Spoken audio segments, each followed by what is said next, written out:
The book of the prophet Jeremiah. Jeremiah was an Israelite priest who lived and worked in Jerusalem during the final decades of the kingdom of southern Judah. He was called as a prophet to warn Israel about the severe consequences of breaking their covenant with God through their idolatry and injustice, and he even predicted that the empire of Babylon would come as God's servant to bring this judgment on Israel by destroying Jerusalem, taking the people into exile. And sadly, his words became reality. Jeremiah lived through the siege and destruction of Jerusalem and witnessed the exile personally.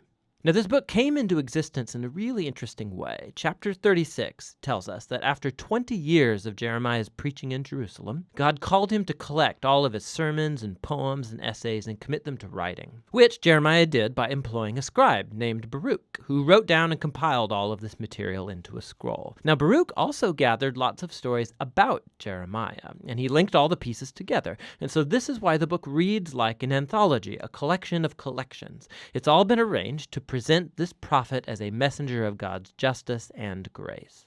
So the book begins with God calling Jeremiah to be a prophet, and he's given a dual vocation. He will be a prophet to Israel, but also to the nations, and his words will both uproot and tear down, but also plant and build up. In other words, he's going to accuse Israel and warn them of God's coming judgment, but he also has a message of hope for the future. Now, this opening perfectly summarizes the first large section, chapters 1 to 24. It's a collection of Jeremiah's writings from before the exile. And the core idea here is that Israel has broken the covenant with God and violated all the terms of the agreement they made that are written in the Torah. And in a number of ways.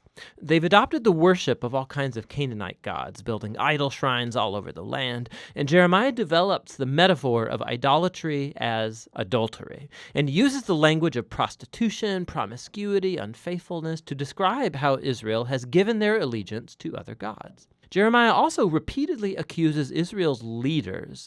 The priests, the kings, the other prophets have all become corrupt. They've abandoned the Torah and the covenant, which has led to a tragic result: rampant social injustice. The most vulnerable people in Israelite communities, the widows, the orphans, the immigrants, were all being taken advantage of in clear violation of the laws of the Torah, and Israel's leaders didn't even seem to care.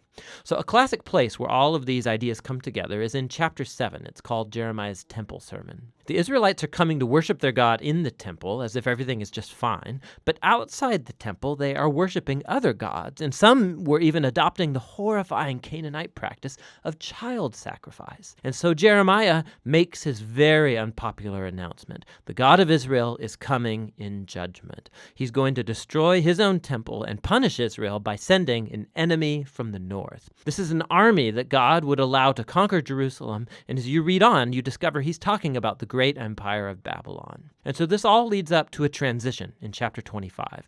Israel hasn't turned back to their God, and so in the first year of Babylon's new king, Nebuchadnezzar, God tells Jeremiah to announce that the Babylonian armies are headed for Israel and all of its neighbors to conquer them and take them into exile for 70 years. He compares Babylon to a cup of wine filled to the brim with God's just anger at all of Israel's injustice and idolatry, and God will make Israel and the nations drink from this cup.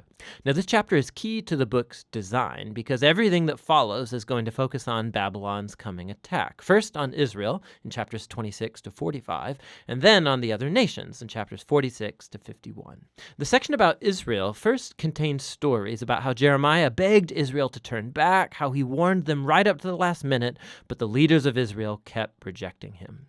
This section concludes with a large collection of stories about how Jerusalem was under siege and eventually destroyed by Babylon, and about how Jeremiah was persecuted all through that time and eventually kidnapped and taken against his will to Egypt by a group of Israelite rebels. Now, right here in the middle, in between all of these dark stories of disaster and judgment, is a collection of Jeremiah's messages of hope for Israel's future. So he picks up on Moses' prediction that after Israel had broken the covenant and gone into exile, see Deuteronomy 30, God would not abandon his people. Rather, he would renew his covenant with them and transform their hearts.